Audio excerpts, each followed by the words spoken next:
বাংলাদেশ সিনেমার অমর নায়ক সালমান শাহর 28তম মৃত্যুবার্ষিকী। 1996 সালের এই দিনেই তিনি পৃথিবীর মায়া কাটিয়ে পরপারে চলে গিয়েছিলেন। মৃত্যুর 28 বছর পরও তিনি এখনো আকাশচুম্বী জনপ্রিয়তায়। কিয়ামত থেকে কিয়ামত সিনেমায় অভিনয় করেই আকাশচুম্বী জনপ্রিয়তা পান সালমান শাহ। কোন নায়কের মৃত্যুর এত বছর পরেও ভক্তদের হৃদয়ে এতটা ভালোবাসা নিয়ে বেঁচে থাকার দৃষ্টান্ত পৃথিবীর আর কোনো দেশে নেই।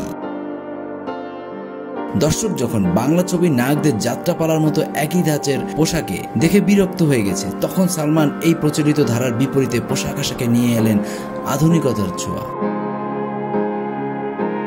কখনো হ্যাট ও লম্বা কোটে পশ্চিম লুকে, কিংবা টি শার্ট বা লং শার্টের সঙ্গে নানা রকমের পশ্চিম কোট থেকে শুরু করে স্যুট টাই পরে কেতাদুরস্ত।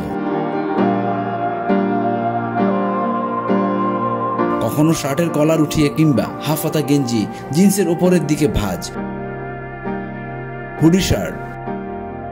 কখনো ইন করে আবার ওপেন রেখে বিচিত্র লুকে, আবার কাউবয় বা জমিদারি পোশাকে কবি সাহিত্যিকদের প্রতীকী পাঞ্জাবি পরে পর্দায় হাজির হতে দেখা গেছে সালমান শাহকে।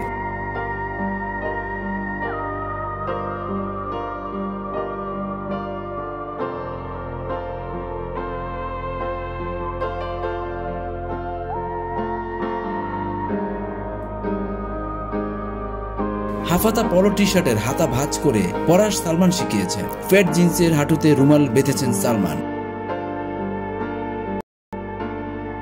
পশ্চিমা পোশাকে তাকে যেমন মানিয়ে যেত, তেমনি আটপরি জামায় বেশ লাগতো। ঢাকা এমনকি মফস্বল শহরের রাস্তায় রোমিওদের ফ্যাশন আইকন সালমান। স্বপ্নের পৃথিবী ছবিতে জমিদার পুত্র হয়ে আবার চলে গেলেন রাখাল বালকের বেশে। দুটি চরিত্রে সাবলীল ফুটিয়ে তুলেছেন। একটা ছবিতে সালমান বেশ অভিমান করে আছেন, হাতের 5টা আঙ্গুলের ফাঁকে ফাঁকে চোখ বন্ধ করে চাক চালাচ্ছে। চাকু আঙ্গুলে লাগছে না, টেবিলে লাগছে। এই না হলে কি নায়ক?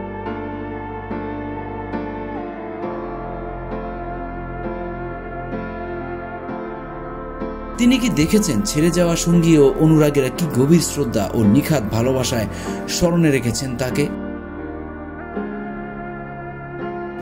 এই প্রশ্নের উত্তর কারো জানা নেই।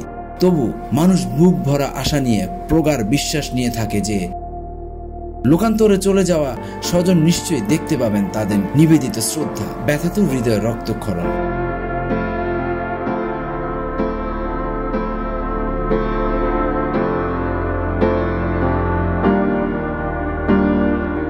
তারকাদের নিত্য নতুন আপডেট পেতে আমাদের চ্যানেলটি সাবস্ক্রাইব করে রাখুন।